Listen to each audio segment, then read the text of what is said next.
tous ces hommes entiers, à quand ils sont à lobby, les 7, je vais frapper. Mais ils ont associé, frapper. Allez, nous avons dit à la Guindogite. Azana bandika, mais pourquoi va commis gombete? Ba bombo bandika. Comprendre? Kobeta ba bombo bandika na cité, c'est normal. Mais quand on beta on a gombe, alors qu'il est bon. Moi na tse mais asala rien na compte ya BDK Bundi dia Congo. A bomisa bata Bundi dia Congo. Lele koma nango hymne national na ye a tizaka sikoyo ba crime ya Bundi dia Congo. Pour que va passer un bon pouvoir, obligation à 13 millions de dollars. Ouais, la récompense ya, n'est pas bon à Bundi dia Congo. On a tenu à Boussa dans ma campagne, bah juillet, bah samedi ça pété, bah tega en prison. Lobby, bah n'a tché les villes pour vivre moi comme un leader. Moi tché mangolo balino après des séquelles des aïeux, moi tché ma leader.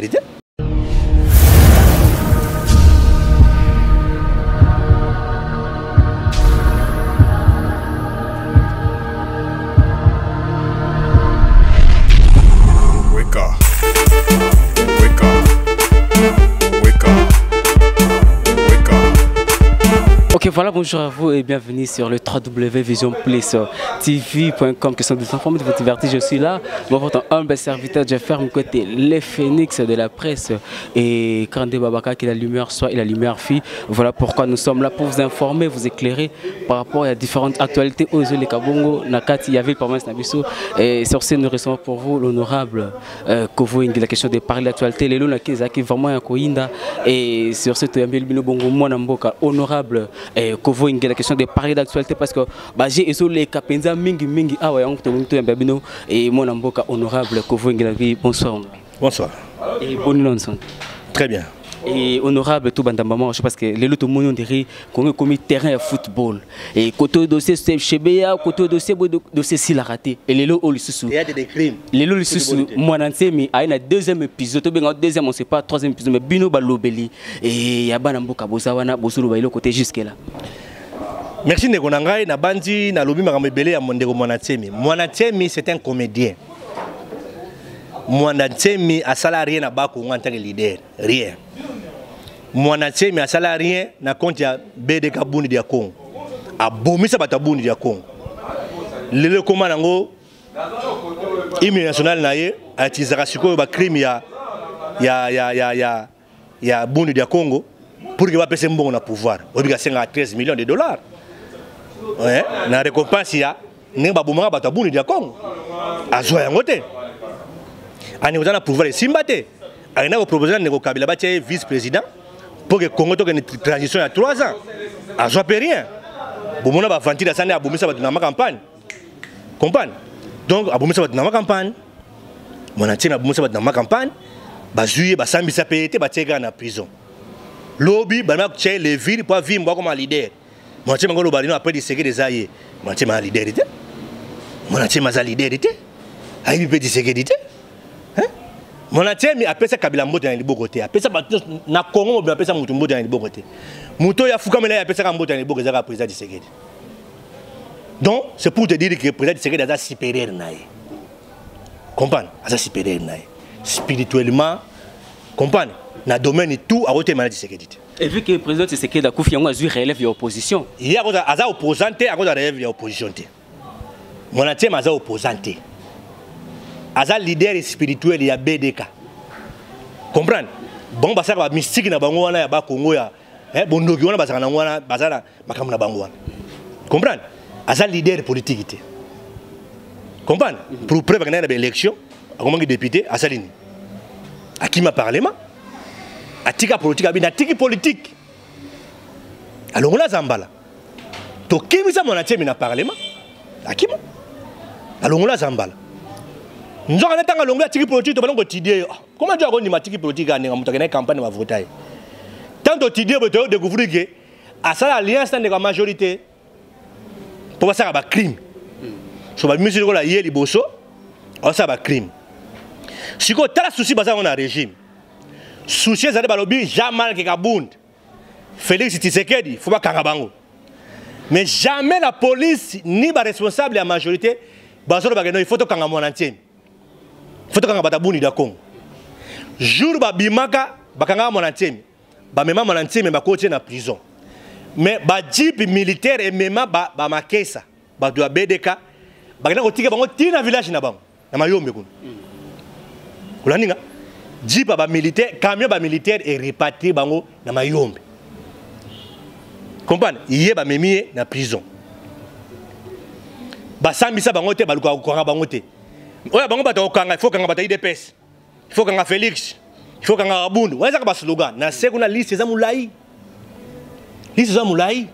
tu es bien que biso petang musutu zona kata ba liste na bango mais il y a ba montage n'est aussi maté ko kanga biso na ninga montage rien luvundu et ko simba tamkete moi mboka ko voyingi la souci à opposition to ya IDPS c'est là que non balongo la régime en place non pouvoir ya président Kabila et le ko la moi ndeko moi ntemi atie déjà papo ani te bino pe bo soutenir rien la liste pour na ba crime ils a pas hein c'est ça maintenant ko boma bato cha des ordres na mboka ko troubler ordre public pour na yo ils a pas puisque voix autre c'est là qui bisonyo sur l'élection pour na longo la pouvoir et ça limité to tikata mususu que parce que bino bozo ba keno ndeko Kabila azana minduki azana mbongo azana armée ta musu yango monantie mpe atelemi par rapport pe ya ba argument wala pour abundisa e ngezo kamsanga au moins na vie hein moi na tie mes fois à la claire Jean-Pierre Bemba azora minduki na mboko ngeza kama bomba te asala le binote a renversé le régime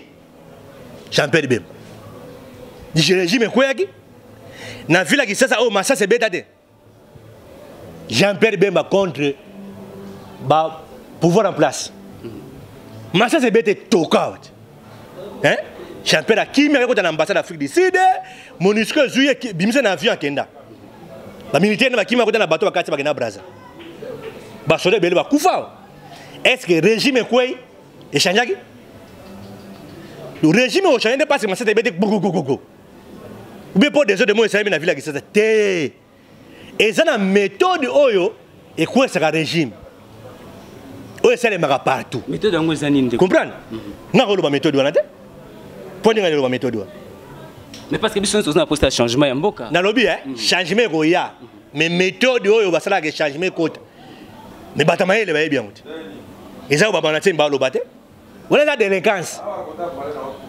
aujourd'hui batu moko bo lati ba kitende ya rouge na mutu ba ota mona selembao ba beti masasi batu akufi Kabila kimi ba étranger ba kimi si ba ole ba mbirikele kuna bazolia ba yauna bango ba mela ba yauna bango bazolia na bango ba pizza na bango ba fi net aero ba toni na ba restaurant tout a gombiona ba dame na bango ba seka ba congolais comprendre ba mo ndi congolais za zoba mais congolais za zoba te comprendre tous ces à mon entier mi à quand ils sont à lobby les 7 je vais frapper mais ils ont associé frapper allez donc kanga Kabila na kindokite azana bandika mais pourquoi ba komi gombete ba bombo bandika wana comprendre ko beta ba bombo bandika na cité c'est normal mais ko beta on a gombe alors que ndepona nana ebiso ke ba étranger ba rwandais ba fana na njili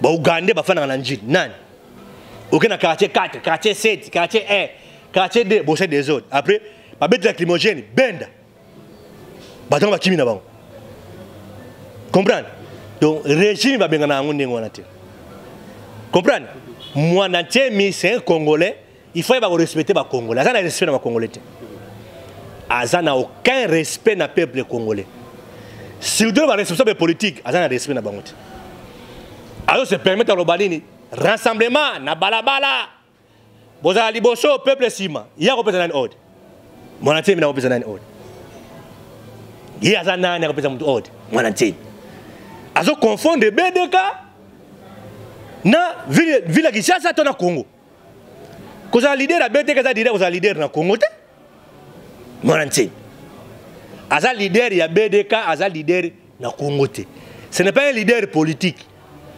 Aka tena to bien ngande Kabila kanambe oh wande oh bona bwende ki leader yango wana eza yango te on za ba théâtre ya ça ba spectacle ya ça ba spectacle moko désolant non de que parce que ba policier ba kufa inutilement peuple a kufa inutilement pour je lobby 12 morts na il y a plus de 12 morts déjà ce que déjà yo ba bomi yo famille no pète au saranate Son de Kabila Koufara tant affaire les autres. Nela adele la président. Comprendre. Ce qui maman Olive Koufara tant azokola mais là ma présidente. Comprendre. Ce qui le yo Koufara qui tant ba de salima awa mais le to journaliste mort de moi. Comprendre. Ce qui ngana ce qui bal na Koufi lelo. Un Congolais de moins. Un leader parmi les leaders politiques à Congo de moins. Et ça perte. Nous devons vous rater pour ça perte. Et ça va perte. Comprendre. Pratique on a créé la mort. Et ça bien été. Comprendre. Il faut raisonner comme responsable. Agir comme responsable. Comprendre. Ndeko Kabila amata akita.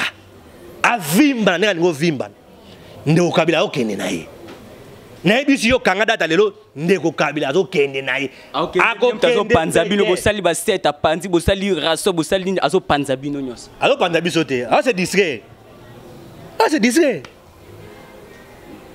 Rassemblement fort sur Saranati. Au réagir ndeni so babi lelo oyo opposition mopimba et fukama devant Kabila. Te position fukama devant Kabila de. Kabila na fukama devant opposition. Ti le la do fukama. Mwana mboka sobi keno soko lobi je ya makambo na sema osala eza je na ye na majorité c'est que azo fuka misabino à travers mon entier te akofona te basa ba chaîne ba ona ba mon entier miona wala ba théâtre ba osala comprendre ça c'est du théâtre ba kenaki dialogue na kanchati mais nda lobby je même ma main à couper obi ke na soma li chaîne na tana cuisine na fanda na zela mkono kuta na mende na kate di boko Mukoboye sanga no rendez-vous za kuta na mende il faut na lichette pour il faut na kate liboko wana alors bi deuxième dialogue ko zalaté ba vitel caméra ba loba to suka senikoyi to ebi senikote to yi bangote ndio Kabila wa reconnaître ka ba deuxième dialogue yi siko accord avec la katolo lelo ezaka ya kanchati to ya Saint-Sylvestre comprendre Kolanda kama loba na bango te lukuté bala ngo makasi na biso ke ba senga troisième dialogue bandimi ko reconnaître le vrai rassemblement bandimi ko pesa biso primature baza près lelo ya kotika nyonso si bala lelo ne représente rien pas mon que solution exacte à part biso solution exacte mais zo représenter IDPS si bala zo représenter IDPS cité azo représenter famille naie. Comprendre? Famille naie, IDPS. Pour ni pour bolinga kezala Félix Tshisekedi loko ezayete yango comme famille naie. Muto IDPS parti muto désigné. Il faut IDPS désigner yo pour nous représenter IDPS.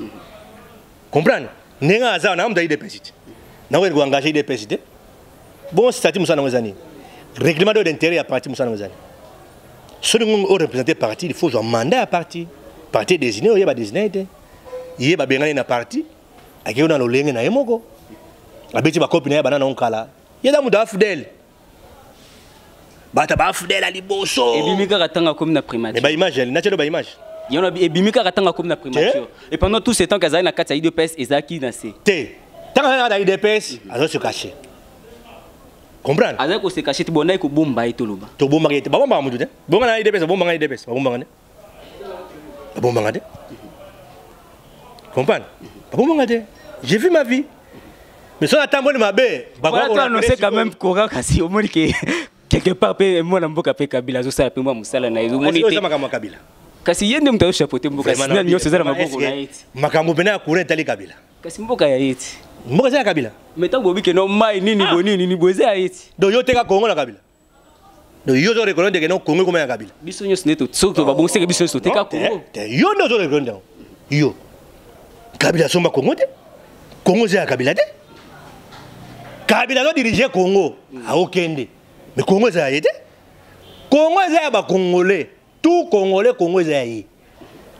Et Congo c'est mutu monte ko président Kabila né Congo c'est aïe te. Si Kabila ko wana.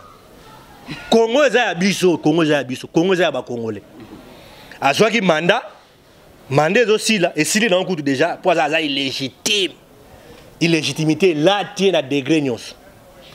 C'est que bino nyos pe boza ba illégitime, bino nyos honorable boza wana parlement. Mais maman na faisait cela. Et c'est cela. Mais toujours qu'il n'est pas ce que procédure de Senginengwana. C'est la loi, non? Il y a 5 bons côtés à forcer. Comprendre? Au qui va coup de balle. Au bangi na moni, au bangati. Au bangati a osa protéger, au bangati. Ils ont bête dans le Liban mais au bangati. Osa protéger. Donc tout ce qui ne peut procéder de saline Senginengwana, mais bango va do forcer. Il y a do forcer. Il y a do forcer. Bis le lobby, il faut que y ait une élection pour que tout ça la remise de plus na bateau bazoya. Comprendre? Mais il y a mandé Goki. Et c'est si à quoi qu'on se représenter les sous-soutés. Il faut tika. C'est différent avec les élus. Moi, je suis Ndeko Bazili a reproché IDPS Nani. Tu as accusé IDPS Nani. Ndeko Bazili est un criminel. C'est un criminel, c'est un bandit. C'est un bandit. Alors ça, va montage pour incriminer parti politique IDPS. Et ça l'a raté? Et ça l'a raté. Il y a affaire à Kamona Nsapu. Il faut retourner à Alexis Tambe Mwamba, na Clément Kang. Bon, on est hier, bien solo na Kamona Nsapu bien. Bah on répond au guito. Mais le souci, tout le bétail solo il y a IDPS Mobimba. Souci na bino zaka nandi aza na tête ya pays. Na tête ani? Ya pays. Ne dis lelo. Mais lelo doit Félix candidat. Candidat IDPS. Mais les autres présidents Zézoya, ils ont Félix. Ils ont décidé de douter. Mais pour nous, bâtir ta yote, bâtir ta moko na kati IDPS, bâtir kaka, yé le coup papa n'ende azaki na mutu. Ils ont papa na été. Ils ont des papa na azaki na mutu n'ende ne faire remplacer té. Ils ont volonté, il y a majorité à combattants. Bah décider que yé fa comme président parti, bah décider que yé na za candidat président, il y a IDPS na élection za goya na décembre, yé ne candidat président.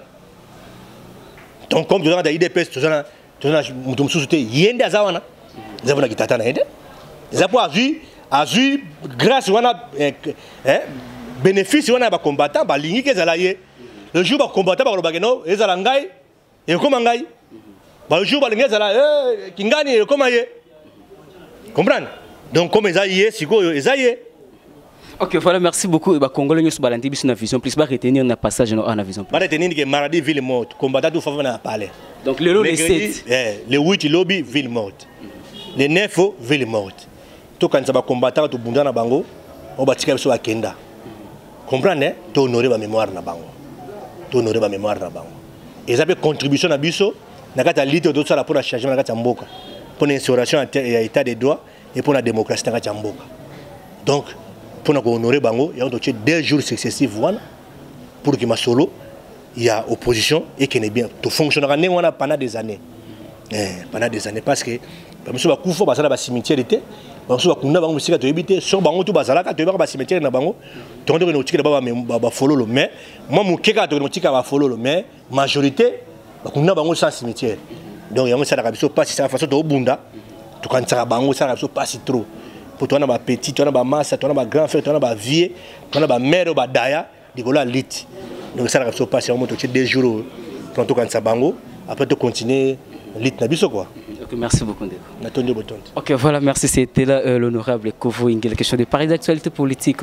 Il y a nous rappelons aujourd'hui, nous sommes le 7 juillet, août plutôt 2017. Aujourd'hui, il y a eu des événements terribles causés par Mwananse, Minaba Dep. En tout cas, ils ont été au Pessimbois, Mboaboui, et il y a tout le cas bon honorable Kovo Ingele pour nous couper un peu Massoui, Mboka Boyo qui va nous saluer. Je dis un grand merci à cette grande équipe technique, à Vision Plus et qui ne s'est jamais accompagnée. Un grand merci à toi, Dodi, enfant gâté, le swag.